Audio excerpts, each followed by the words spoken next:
Now, I would like to introduce Dr. Archana. He is our next speaker. Moving on to the next session, we welcome Dr. M.P. Saravanan, Professor and Head, Biochemistry, Stanley Medical College, who did his UG in Madurai Medical College and post-graduation in Jimma. Sir has organized Ambicon 2011 at KAP Vishwanathan Government Medical College. He backs the Gopalakrishna Oration Award 2012. He also has 5 international publications. With his intense interest in lab medicine, he has inspired many young minds in the field of biochemistry. I kindly invite Dr. Saravanan. Over to you, sir. Yeah, good morning. Good morning. Herewith we start with concepts of economics, but I'm not an economist. So I'm putting the concept of lab economics in a very simple way. I mean, I'm sharing my lab experiences. Being an government person, so I am sharing my economics, how I can cut down my cost, how I can bring in economical way of doing the laboratory test. I cannot, and how do I prevent the wastage of reagents? How do I make the instrument work in optimal way? So for me, avoiding the wastage, making the instrument working in an optimal way is a very important thing. Of course, I have touched upon some of the concepts of private concepts of how they do the business based on the lab economics. So, next slide. So, everything is money. For me, the laboratory, not only laboratory, everything in this world is money. So, the money is hidden. We cannot see money everywhere. But the things, it is expressed in terms of luxury, expressed in terms of object, expressed in terms of something else. So the money cannot be visible, but it is hidden inside. So, lab is also like money. So these are all the things. So everything is money here. So your duty hour is, or the time is money, manpower is money. Am I audible? Infrastructure is money, pre-analyticals, instruments, wet chemistry or dry chemistry is money, knowledge, training, soft skills, all these things are all money. And you will see these things, how these things affect the lab economics, okay? And I want you to learn only 2 terms, activity-based cost, ABC. Another one is overhead. The rest of the economical term I cannot understand. So I want you to learn this term, ABC and overhead. ABC is a costing method that assigns overhead. It is simply nothing but it calculates indirect costs which are related to products and services. So ultimate result, so for example, glucose result, that result is calculated along with indirect costs, which we'll be seeing now, and along with the services which are added for producing the result, right? So ABC is costing method which involves indirect costs to produce visible results.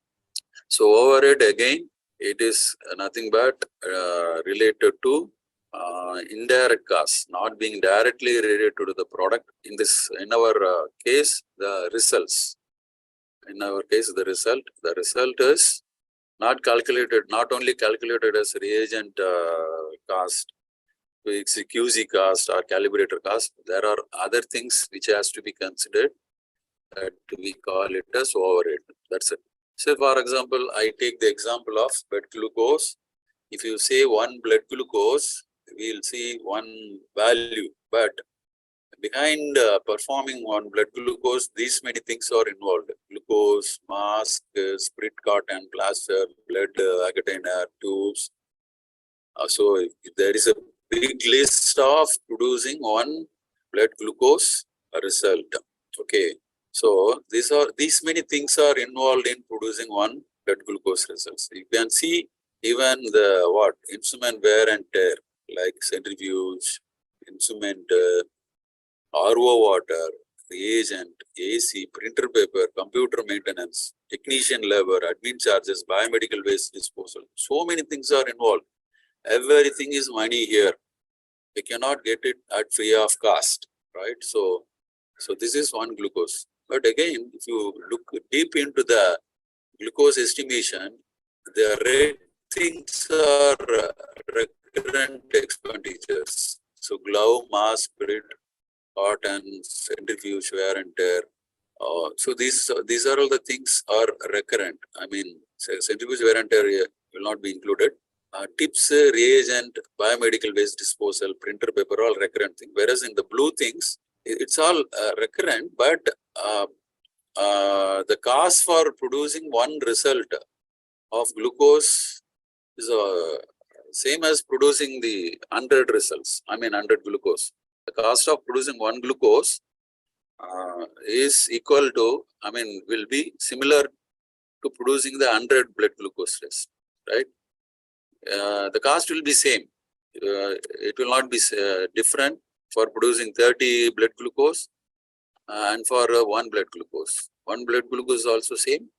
30 is also negligible if you consider RO water, QC calibrator.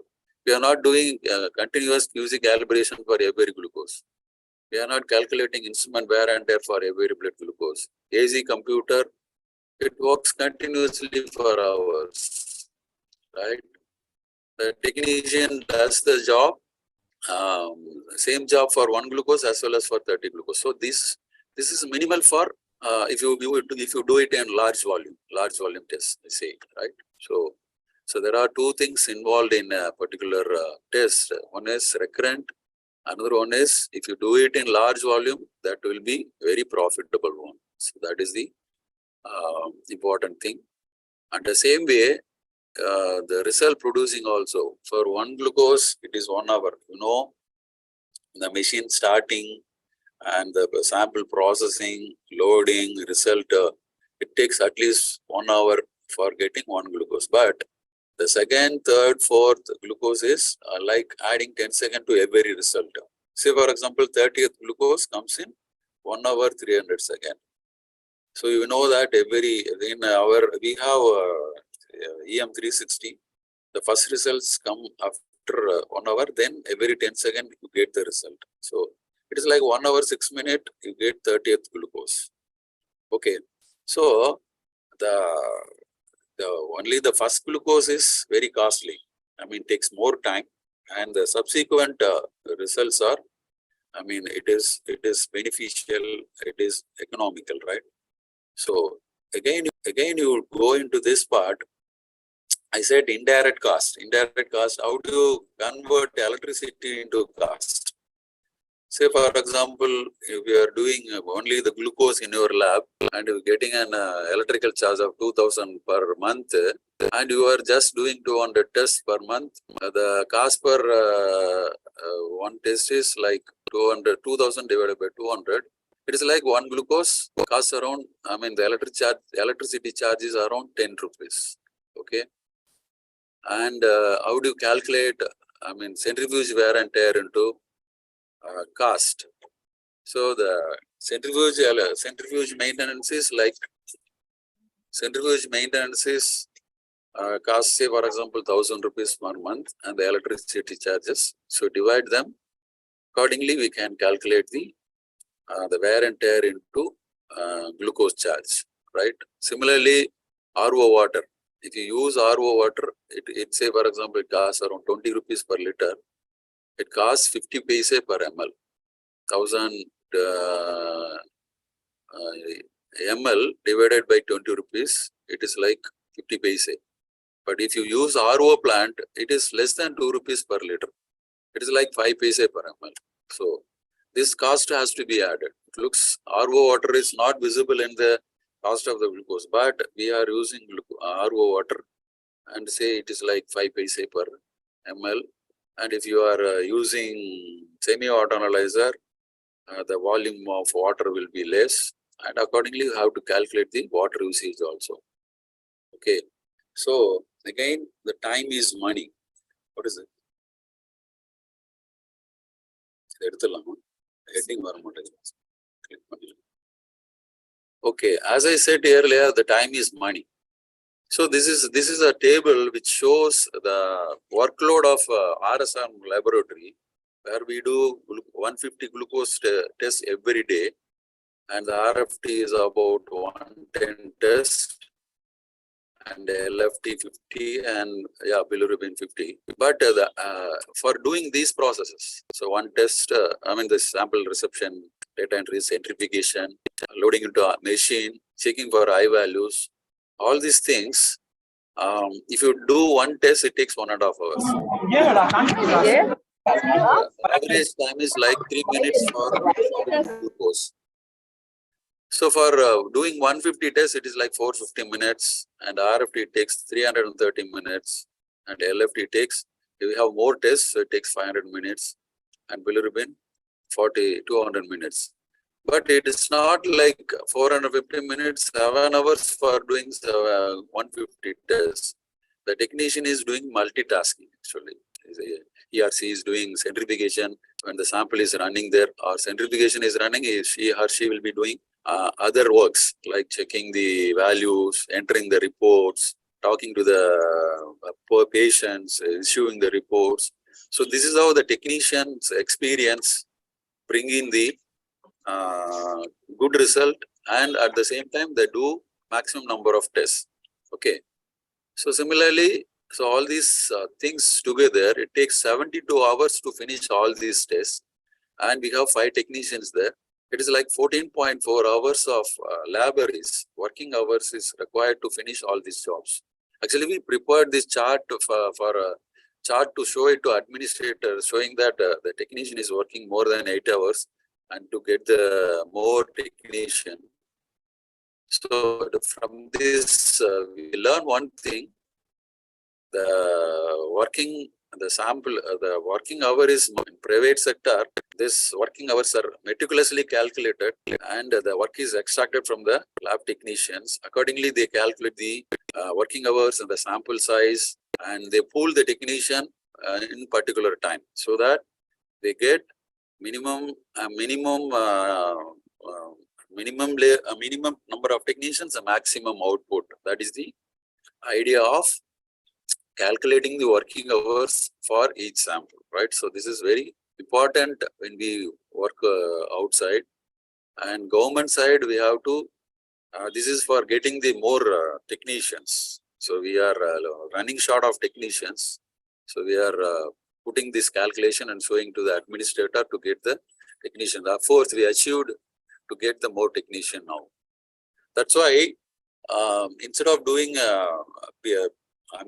bits and pieces, 1 or 2 samples, always do the tests in batches. Always do the tests in batches. So batch is better than single test. So single is always costly. It is more manpower consuming, more wear and tear, more reagent consumption. So that's why you pool the sample always, not like doing it as single test. Electrolyte, one electrolyte. It is common practice in government side that one electrolyte, suddenly they go and do it. 2 electrolyte also they will do. It's not like that. So you accumulate of 15 or 20 samples at a time, and when you do it, so it is really economical. And this one table clearly shows, and this is an the number of samples and the packages. So how many samples can be performed per pack? This clearly says, if you do 1 test, 1 sample per day, you will be doing just 57 samples per packet. Similarly, when you do 5, it increases to 212 samples. So if you do 100 samples per day, then you can do around 640 samples per pack. That means if you do it in batches, volume, so you will be getting more number of tests from the pack, because for every other sample, the machine, suppose if you do 1 sample, between sample, the machine goes in for maintenance clear and the maintenance was, and it goes in for 1-point calibration and stabilization, everything it does with the reagent only. If you do continuous loading, this process will be stopped. So it just do the analysis, and after every 10 or 15 samples, it does 1 point calibration. So this is how the things goes on. So that's why it is always advisable to run the sample in batches rather than doing it in single or 1 or 2 samples at a time, right? So again, the manpower is money, because in private sector, this manpower is very much calculated, and really the uptake of technician is calculated as per the sample load, and we all know that the major lab expenditure is salary. 50% of the lab expenditure is salary. The support services like other like IMS and the sample collection boys, all those things comes around 23%, and reagents comes around 14%, and others like consumables. So this comes around 6%. So, but in government sector, we don't bother about all these things. Sector, salary, we don't bother. Support service, we don't bother. Reagents, we don't bother. Okay, others also we don't bother. Our job is to maintain the optimal usages, avoiding the wastages, and preventing the the wastage of consumables and optimal use of it. Many times we buy reagents and it will be expired sometimes. Sometimes we get more reagents which are of not use instead of getting the useful reagents. So like that, so we have to calculate the manpower and the, So this manpower is money in the sense, appropriate manpower is required to run the sample load, right? So again, I said, derive maximum sample load when more technicians are all. This is a mantra for a laboratory. So you bring in you post technicians maximum to the maximum level when the more sample is there. For example, in our side, the IP and OP samples are accumulated only after 12 o'clock. After 1 o'clock. So we have signed duty roster so that the more technicians are available on the afternoon rather than in the morning, right? So yeah. So government side, these things are all not. We are not being taken care. Of course, the administrator has to take care of these things also. Support services, reagents, everything matters here. So for administrators, cost of services has to be calculated. They have to make reagent inventory, optimal use of technicians and other support services. Okay. What matters on the private sector is they do all large volume tests or samples in their lab, and they pool it actually. They will do it as a single group, try to do it in the maximum in the single group rather than doing it in batches or patches. Okay. And another important thing is they do large volume tests in their lab, and small volumes they will be outsourcing it or they're doing it in pools, right? And another important thing is whether to do it by dry chemistry or wet chemistry, and the cost of each one. The dry chemistry costs more than the wet chemistry. And the important thing about the government sector is inappropriateness. Of course, this holds good for private sector also. Inappropriateness is the important point. That means whether that investigation which are requested is properly used or whether it really reaches the patient service or not. That is an important point on the government side. When this study, this study clearly says the inappropriate usage of laboratory usages. Okay, these are all so many studies done in different authors, different places. I can quote the inappropriateness of test here. Yeah. Sorry. Is it visible? Am I audible? Yes, sir. Yes, sir. Okay. Say, for example, this study shows, Bigel et al., 1985. Clear?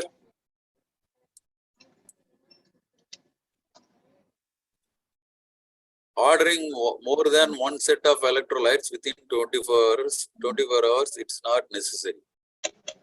Clear? And another study says the testing was excessive. The another study says the test results was not abnormal. Wait, is it okay? The result was not abnormal and did not lead to diagnosis, not suspected from initial evaluation or change in therapy. Okay. And you can see here,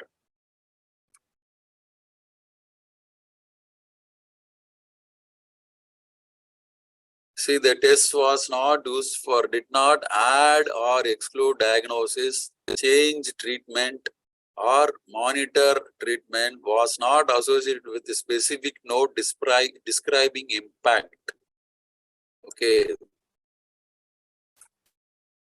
Okay.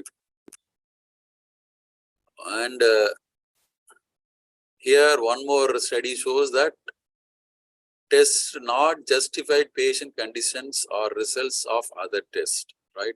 So there are a lot of studies showing that the inappropriate usage of laboratory, which really costs to the administration, really costs to the hospital management. They are unnecessarily wasting the reagents and manpower, and of course the money. Money is being wasted unnecessarily by doing inappropriate tests.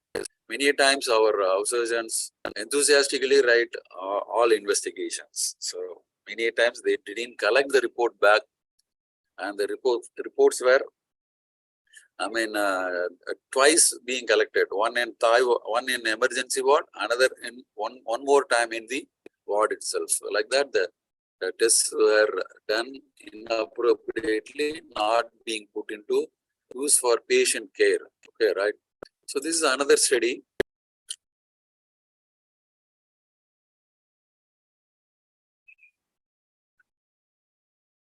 Is it visible? Is it clear? Thank you. Yes, sir. It's clear, sir. Just a minute. Yes.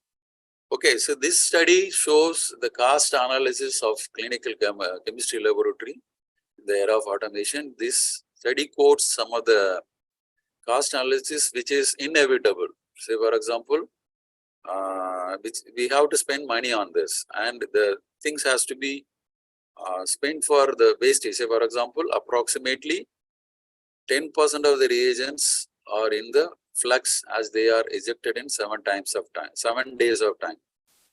Some of the reagents are being not used because the machine says it is expiry after some time. So 10% of the reagent being wasted like that. And we have to use our reagents for running the dual controls. Okay. And 5% repeats every day due to sample issues like dilute, hemolyzed, ectric, chylous samples. All these samples, 5% of the samples were being repeated every day.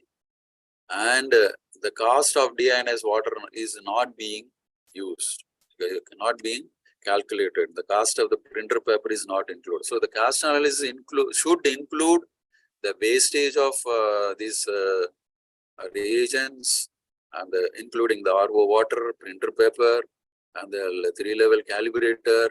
So all these things has to be taken into care of your cost analysis when you do the budget for purchasing the reagents, right? And we know the difference between the dry chemistry versus and the wet chemistry. Naturally, the wet chemistry costs less compared to dry chemistry. The cost per test for wet chemistry is for glucose is 1.1 rupee 83 paise. So for the workload of 200 samples, this study is done with this particular group of thing. So this is 7.35. Here it is 1.83. Urea is 2.94, 11.55 for urea in dry chemistry. Of course, the dry chemistry costs more, yes, than the wet chemistry, right? So accordingly, we have to decide, as Dr. Jayachandran said, whether we have to the purchase of instrument has to be decided based upon your concept that whether to go for dry chemistry or wet chemistry, right? So I am quoting following things as important issues for cost-effective way of doing it. Infrastructure is money.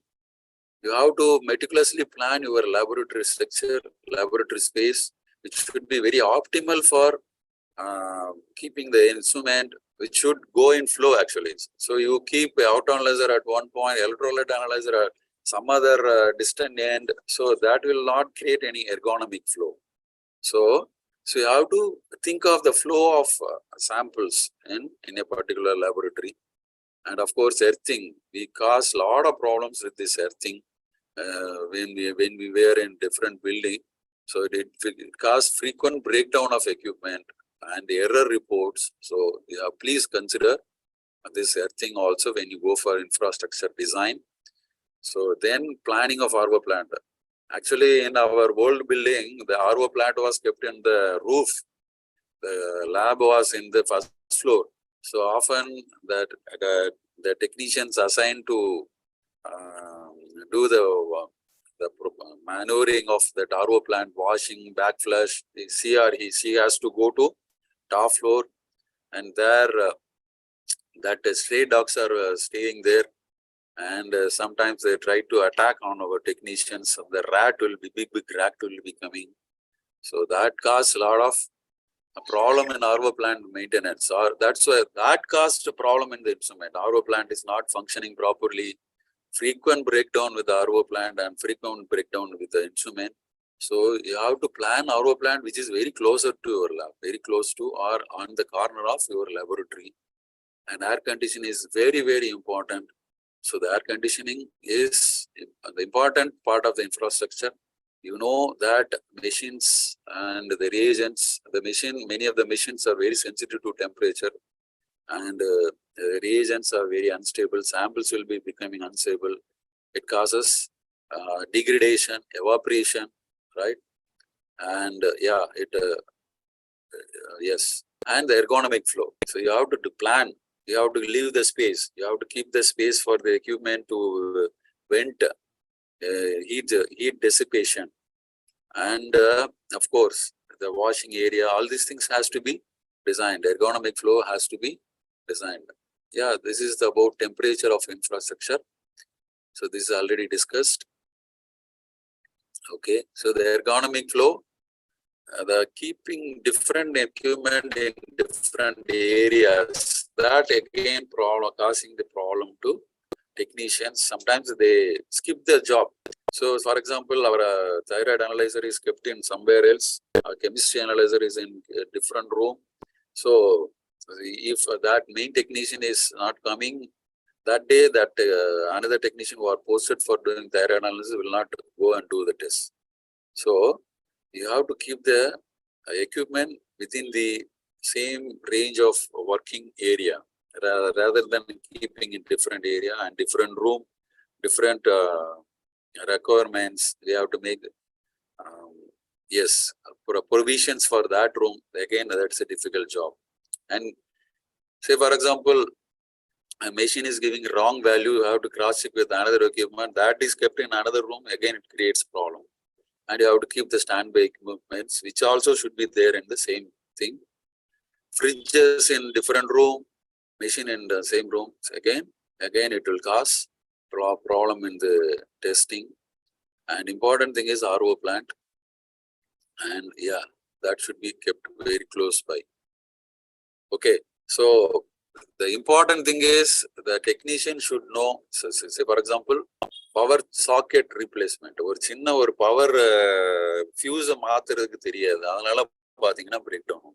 So again, the breakdown is We are not running the sample, delay in sample, again, economic loss. And first level maintenance. Or say, for example, fully automated analyzer, sample aspiration illa abdina, you have to check that flow is there happening in the probe and the fountain wash olunga irukanu check pannanum. The mari panna therinum. Centrifugation process olunga nadakudha. Whether the centrifugation is done properly or not. Sometimes they don't do proper centrifugation, so the fibrin thread will block the sample probe. So again, it causes error. So you have to know the processes also, right? So for example, interferences. Interferences, one of our technician said, sir, we are potassium 11.6 kuduthom sir. So she reported 11.6 potassium. I happily said, have you checked the color of the sample? Yes, sir, we have checked the sample. The sample was very red in color. Then, because it doesn't know the hemolyzed sample will give high values. Okay, so again we asked excuse from the clinicians. So the samples were repeated. So again, it's a waste of sample analysis, delay in the therapeutic services to the patient. Okay, so the knowledge on QC is important, calibration is important. Everything is money. If the wrong result goes, it causes economic loss, agent loss, delay in reporting, reputation to the clinicians. So everything is money in the laboratory, right? Soft skill is money. So if you should have good communication skill with the technicians. So you should not fight with the technicians. You should not fight with the patients. You should not fight with the low-grade staffs. So soft skill is very, very important, right? And of course, we should be very much trained in the soft skills also. Okay. And in our setup, this is one I want to show this roster. Our problem is manner. So, and handling the patient is a very big issue. We have made, yes, we have made different postings like phlebotomy area, public relation, okay, reception. So that different postings, mainly the public relation, we have created one thing called public relation, talking to the patient, getting whether the patient is in fasting or postprandial, whether to come today or getting the result on some other day. So all these things started out our issues on OP collection area, which runs very smoothly actually. So the communication skill is very important, very important. Okay, so please consider soft skills development also. That is also money. You know very well that private sector and the technician olungave pesala modaikiraru is scolding me, right? Like that, the complaint will come. And he or she didn't tell me about how to come for sample collection, when to come for again one more getting the result. So all these things are very important. Soft skill is very important. Of course, for running the department is also soft skill is important, right? And training, frequent training is important. RO plant maintenance, fully automated analyzer, rejection criteria, critical care alert, phlebotomy training, pipetting. So all these things, everything is money. So for example, training sample rejection. So he or she, the technician should aware of hemolysis sample and what are the results affected by hemolysis sample, ectric sample, what are the results affected by the ectric sample. So often they do just like that. They take the sample, they do hemolysis sample, they do potassium, they do lactate, they do LDH levels. All these parameters will be affected. You know very well. And bilirubin, they do creatinine and AST. That will cause negative interference with these assays.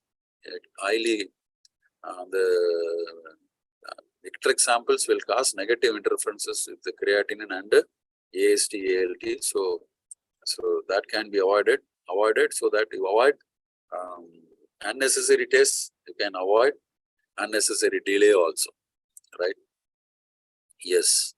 So again, I am telling you, low volume tests, it can be pooled and it can be outsourced, right? And you should aware of consumables. What are the consumables required, like tips, cups, and other things, right? Your what is that? Other reagent consumables which are required for that. And important thing is inventory maintenance is very, very essential, right? So these are the knowledge required for running the laboratory. And you should maintain, see, this is a table which we follow there. So whether that all in one table, like you see from that all in one table, you can clearly see whether all instruments are working or not. Okay, so not like going and closely by seeing the register, saying that the machine is working or not. So yeah, so keep a chart saying that these factors are being appropriate for that day. So these are the small things which improves the quality of this thing. And here wastage is money.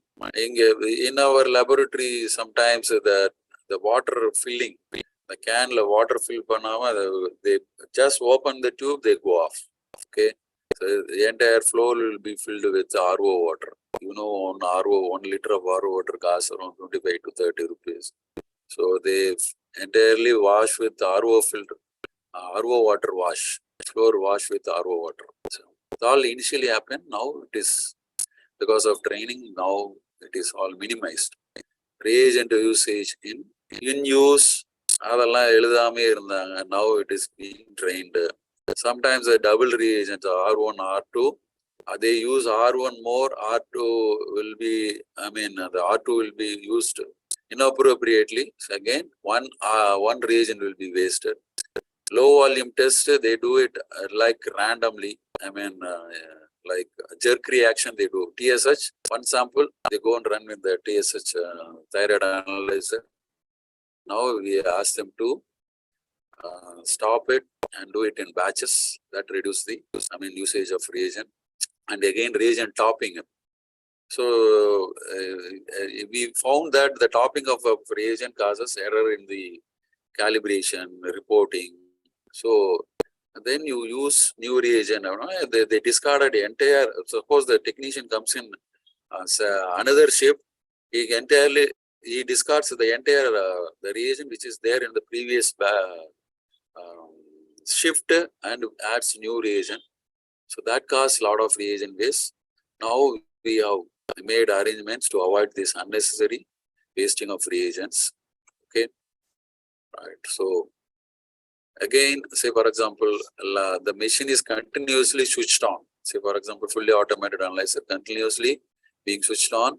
So even if the test is not being done, for example, EM360, the lamp power, the lux hour is 1000 hours. If it is continuously on, 1000 hours, it is like 24 hours. It hardly comes for about for 40-50 days only. Okay, so it should be switched off. It should be switched off when the tests were not done. And of course, in case of semi-auto analysis, the peristaltic form is so you should know when to replace the peristaltic. It is not like continuous usage. Again, filters also has life if the light is continuously on, right? And again, water is money. We should aware of water source TDS. So when we are in a summer period, the source water TDS will be very high, and the consumable will be very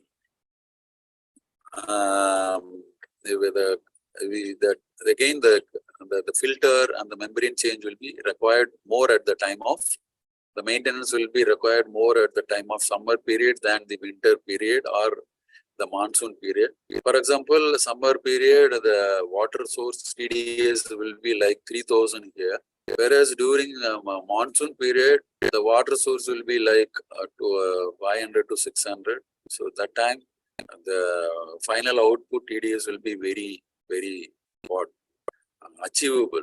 Whereas summer it is difficult. So it requires more maintenance or membrane change, the filter change is required at the time of summer period than the winter period. And you have to keep the and this is sometimes we have to work out the cost versus benefit. Okay. Say for example, RO, if you purchase from outside, it is 25 rupees per liter. So here in our RO plant, we are taking 500 liter per day. So for year, we are consuming around 1,82,000 liters of water every year. And the maintenance of RO unit is like 1 lakh per year. So divided by 1 lakh, it is like 1.8 rupees per liter. Okay.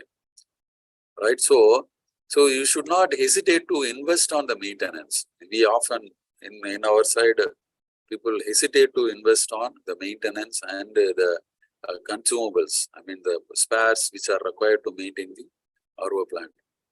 So we have faced our hard times when the RO plant is running out of condition. So we spend lot money when the RO is not running. So now we have made the administrator to realize that how much economical when we are running with the RO plant. So now the administrator is, so they are maintaining and the maintenance were done. Pakka.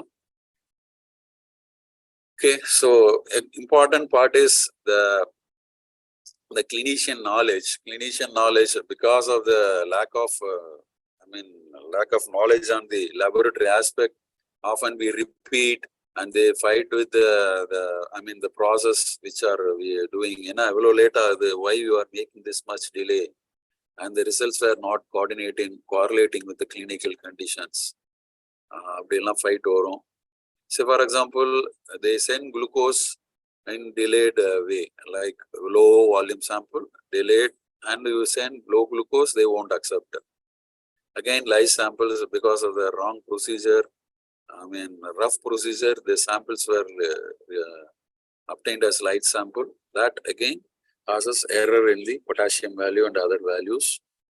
And sometimes one sample and one VIP sample, do it immediately, no other go, we have to do it. Again, it's an economic loss. So we have to advise the administrator and consumable is money.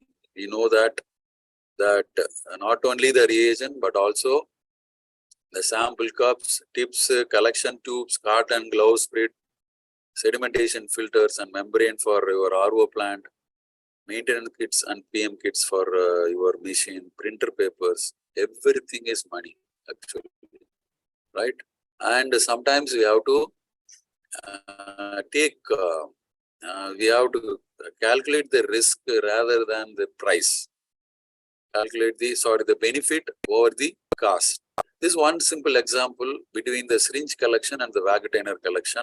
And is it clear? So syringe collections, suppose we go for 10 ml volume, we have to go for 10 ml syringe. And 1 or 2 tests, we go for the 5 ml syringe. So different volume syringes are required for syringe collections, whereas this is single prick is sufficient. No need to go for different syringes here. And the delivery to the difficult. After collection, the delivery to the tube is difficult. Here it's not a problem, it's an auto section. Volume may not be accurate, here volumes are accurate. Multiple collection is difficult. Here it's very easy. The important thing is the needle stick injury here in syringes. Here it is less likely. And again, it creates a lot of biomedical waste. It is less, comparatively less. Of course, the cost is more on the Vaccutainer side. The cost is less, but calculating the benefit over here with the syringe and Vaccutainers. So this sometimes the administrators question about the cost rather than hearing about the benefits of using the Vaccutainers. So we have to, as a laboratory head, we have to advise the administrator saying that the benefits of going for particular procedure or particular system. So that we have to meticulously work and convince the administrator saying that this is advantageous and beneficial over the when it is looking over the cost. So that is also our job. Sometimes the policy making or decision making are made with our suggestions. Another important thing is we are proud to say that we are cutting the cost because we make our in-house reagents. This is these are all our reagents, very simple reagents. Previously, when Dr. Jayanti was there, she used to make glucose, AST, ALT reagents, and of course, she made an attempt to prepare reagents for the electrolyte analyzer also. That was successful for one particular company. Again, they stopped it. But still, we continue that era of Dr. Jayanti. We made our protein biuret reagent, BCG reagent, picric acid. Yes. So these things look simple, but annual profit of, it is a worth of 12 lakhs, 73,000 worth of reagent being prepared. This cost is derived based on the, CPC list. The cost per ml is calculated based on the CPC list. This comes around 12 lakhs. If you purchase these reagents through CPC or government, this will cost another 12 lakhs to our institute. But we are still using it, preparing it, so that cuts down our cost. So this is another important thing. Yes. Of course, your RO plant is very cheaper. As we discussed earlier, RO plant is very, very cheap. So maintain it, Paka. Is it clear? Yes. So, yeah. So to come to the final thing, so we have to cost cutting, whether to go for closed system or open system, high volume or low volume, whether to run it in batches or patches. So do it in batches. Reagent wastage has to be worked out. We have to make the Paka inventory whether how many tests run per day, how much reagent is being used. So that inventory is very important. Electricity usage. So run the maximum tests during the maximum technician hours. Otherwise, switch off AC and electricity, cut down the cost for that. And policies on regular tests and emergency tests. Don't do all the tests all the time. So you fix 2 times like regular tests up to 1 o'clock. After that, only the emergency tests were done. So thereby we cut down the cost, wear and tear of the equipment, and laboratory technicians hour is also being reduced. In-house reagent is another way of making the cutting down the cost, and the repetition of tests can be avoided.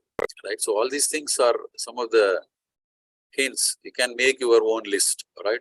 So to come to final point. Again, I'll go to the same summary, right? So this is the one: time, power, infrastructure, instruments, knowledge, training, soft skills, everything matters in the laboratory economy. So if you are very good in that, we can run a lab in a Paka economical way, and yeah, it's the best way without causing much loss, unnecessary loss. We can run an optimal lab. Optimal way of, we can do the lab in an optimal way, right? So thank you very much. Right? So everything is money, right? This is the motto. This is the mantra of laboratory. Any doubt? Thank you, sir.